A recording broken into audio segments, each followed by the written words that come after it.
के पूर्व मुख्यमंत्री अरविंद केजरीवाल की कार पर शनिवार को कथित हमला होने के बाद आम आदमी पार्टी और भारतीय जनता पार्टी के बीच सियासी विवाद गहरा गया है। यह घटना नई दिल्ली विधानसभा क्षेत्र में चुनाव प्रचार के दौरान हुआ है। आपने अपने आधिकारिक सोशल मीडिया प्लेटफॉर्म पर एक वीडियो शेयर किया जिसमें केजरीवाल की कार पर पत्थर फेंके जाने का दावा किया गया है।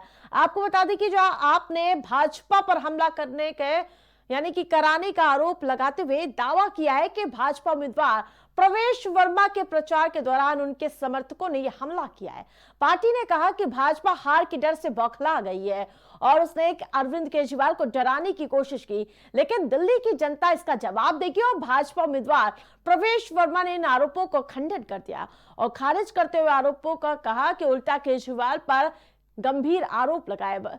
जहां प्रवेश वर्मा ने दावा किया है कि केजरीवाल की कार ने उनके 3 समर्थकों को टक्कर मारी जिससे उन्होंने हत्या का प्रयास करार दिया है।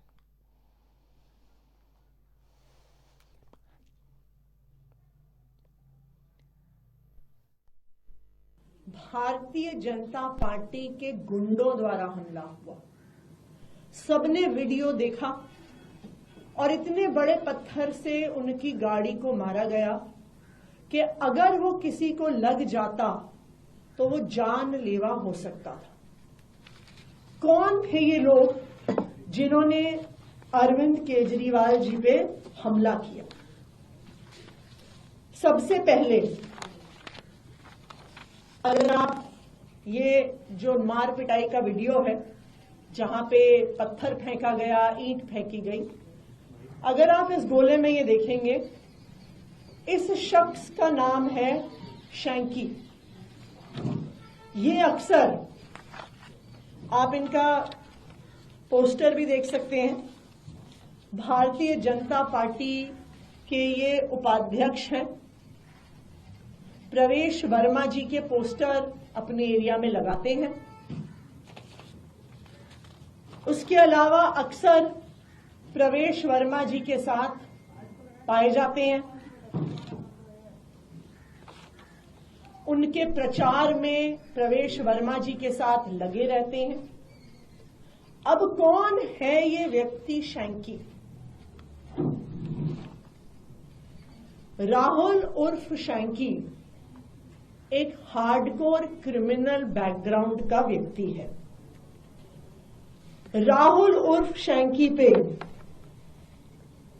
Attempt to commit robbery IPC 393 और 34 के केस लगे हुए हैं जिसमें 7 साल की सजा होती है। राहुल उर्फ शैंकी पर आर्म्स एक्ट के केस लगे हुए हैं जिसमें कम से कम 2 साल की सजा होती है। इन पर शकरपुर थाने में एफआईआर है जिसमें धारा आईपीसी की 394, 397, 34, 120B, 201 ये क्या है? ये डकैती की धाराएं हैं। ये मार पिटाई की, जान लेने की कोशिश की धाराएं हैं। तो हमारे साथ आम आदमी पार्टी से प्रियंका जी जुड़ चुके हैं। बहुत बहुत स्वागत है प्राइम टीवी से जुड़ने के लिए। मैम, लगातार एक के बाद एक राजनीतिक रुख देखने को मिला और अब अरविंद केजरीवाल पर हमला हो रहा है। इसके लिए भारतीय जनता पार्टी को जिम्मेदार किस आधार पर ठहराती हुई नजर आ रही है आम आदमी पार्टी? नमस्कार आरती जी। सर्वप्रथम मैं कहना चाहूंगी कि जिस तरह का हमला बीजेपी हमारे ऊपर कर रही है, लगातार आप देख रहे हैं पिछले 1 साल से। मैं सिर्फ इसी हमले की बात नहीं करना चाहूंगी, मैं करना चाहूंगी पिछले 1 साल से। आप देखिए कि मानसिक रूप से प्रताड़ित करना, जेल भेजना, फिर हमारी पार्टी को तोड़ना। अब देखिए एक हद के बाहर चीजें हो गई है कि अब गुंडे भेज के कन्वेंसिंग के समय सोचिए कि एक पत्थरबाजी भी हो रही है और इसमें चुनाव आयोग पूरी तरह से चुप बैठा हुआ है। पुलिस प्रशासन वहां का क्या कर रहा है? आप सोचिए कि अपनी जीत के लिए इतनी नीचे गिर गए हैं कि अब पहले तो हम लोगों ने काफी शिकायतें दी। किस तरह की शिकायतें करी? चप्पल बांट रहे हैं, जूते बांट रहे हैं, बताइए न्यूज में चल रहा है। खुलेआम साड़ियां बांटी जा रही हैं। तो ये इस तरह की हरकतें हो रही हैं, लगातार हो रही है। आखिर कौन सी पट्टी चुनाव आयोग अपनी आंखों में बांध करके उसमें रखी हुई है, जो उसको कुछ भी दिखाई नहीं पड़ रहा, जो न्यूज चैनल कवर कर ले रहे हैं, लेकिन चुनाव आयोग किस तरह की कोई भी कार्रवाई नहीं बिल्कुल। कर अभी रहा है। आतिशी की मैं प्रेस कॉन्फ्रेंस सुन रही थी, वो कह रही थी कि जो एक व्यक्ति का नाम ले रही थी कि सैंकी का, जो राहुल उर्फ सैंकी, क्या उससे सीधे तौर पर प्रवेश वर्मा को जोड़ देना कितना सही है?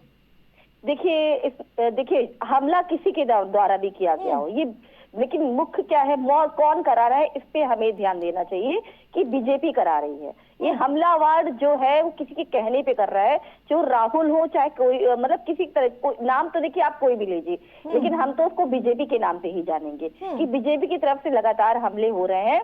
और जिसने हमला किया है आरती जी, आपको पता है उस पे कई तरह की धाराएं लगी हुई हैं, और डकैती की धाराएं, हत्या की धाराएं, कई धाराएं लगी हुई हैं। कि क्या सबसे बड़े सवाल यहाँ पे ये उठता है कि क्या पुलिस प्रशासन को, चुनाव आयोग को ये दिखाई नहीं पड़ता है? लेकिन सवाल ये उठते हैं कि क्योंकि आम जनमानस के मुद्दे उछल होते जा रहे हैं, और कहीं हमले का मामला सामने आता है, शराब नीति, तमाम ऐसी बातें सामने आती जाए, चुनाव जनता के मुद्दे पर होते हैं ना मैम। इसके सामने तो बहुत छोटी बातें हैं, किसी की हत्या, किसी पे कहते एक हमला करना। अब और देखिए सबसे बड़ी बात तो कि चुनाव के समय आचार संहिता लग जाती है, आप भी समझ रही हैं कि किसी तरह का कोई एक्टिविटी नहीं होती है। आप सोचिए कि वहां लगातार कोई ना किसी चीज को लेकर के, आप कल की ही घटना लीजिए मंडावली की। मंडावली में वहां पे अजब सिंह अध्यक्ष हैं मंडावली के, उन्होंने महिलाओं को जाकर के वहां पे डराया है, धमकाया है, महिलाओं पे हाथ उठाया है। बताइए, इस तरह की वारदात शोभा नहीं देती है, और बीजेपी बहुत ही नीच और निंदनीय काम कर रही है, गंदे काम कर रही है। उसको अपनी गरिमा का ध्यान होना चाहिए, केंद्र में बैठी हुई है, आखिर उसको किस बात का डर है और क्या चाहती है वो? ठीक है, बहुत बहुत शुक्रिया मैम हमसे जुड़ने के लिए। लेकिन जिस प्रकार से लगातार दिल्ली का चुनावी रंग लगातार कई तरह से सामने आता हुआ नजर आ रहा है, अब हमले तक की ये बात आ चुकी है।